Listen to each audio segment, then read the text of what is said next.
Trump card কী হবে ট্রাম্পের, এই নিয়ে নানা আলোচনার পর অবশেষে দীর্ঘ 2.5 মাস 75টা দিন পর যখন শপথ নিলেন অফিসিয়ালি, তারপর ইউনুস সেই দিনই সরাসরি সুইজারল্যান্ড কনফারেন্সের নাম করে গেলেন ঠিকই, কিন্তু এই যাওয়া যে এক প্রকার জাম্প এমনটা স্পষ্ট হচ্ছে। সত্যই সর্বশেষ পরিস্থিতি কি সামনে আসছে? দেখো অভিক, মোহাম্মদ ইউনুসের এই যাত্রা অগস্ত যাত্রা কিনা আমরা বলতে পারবো না। তিনি দেশে আর ফিরবেন কিনা বা আদৌ ফেরার তার ইচ্ছে আছে কিনা তাও বলতে পারবো না।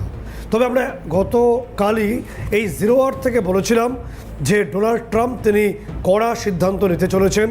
সেই খবরে শিলবহর ইতিমধ্যেই সারা বিশ্ব জেনে ফেলেছে, কম্পিত অনেকগুলো দেশ ইতিমধ্যেই যারা মৌলবাদকে প্রশ্রয় দেয়। এবং তোমাকে তার পাশাপাশি বলবো যে এই জিরো আওয়ার থেকে আমরা বলে দিয়েছিলাম যে মোহাম্মদ ইউনুস দেশ ছাড়তে চলেছেন, এবং যে ছবি আমরা দেখাতে চলেছি সিএনএ স্ক্রিনে, যে মোহাম্মদ ইউনুস তার ছোট কন্যা আগে থেকেই দেশ ছেড়েছেন এবং তিনিও দেশ ছেড়েছেন। তিনি যে সুইজারল্যান্ডগামী বিমানে উঠে বসেছেন এবং 21 তারিখ সকাল সকাল তিনি তার ব্যাগ পত্তর নিয়ে ঢাকার তিনি যে যমুনা ভবন ছেড়ে দিয়েছেন এবং তিনি সুইজারল্যান্ডের উদ্দেশ্যে, এবং সুইজারল্যান্ডকে সামনে রেখে তিনি আদতে যাবেন ফ্রান্সে।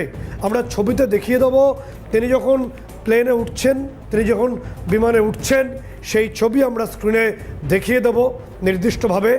এবং যে তথ্য উঠে আসছে, যে বিষয়টা উঠে আসছে অভিক, তা হলো যে ডোনাল্ড ট্রাম্প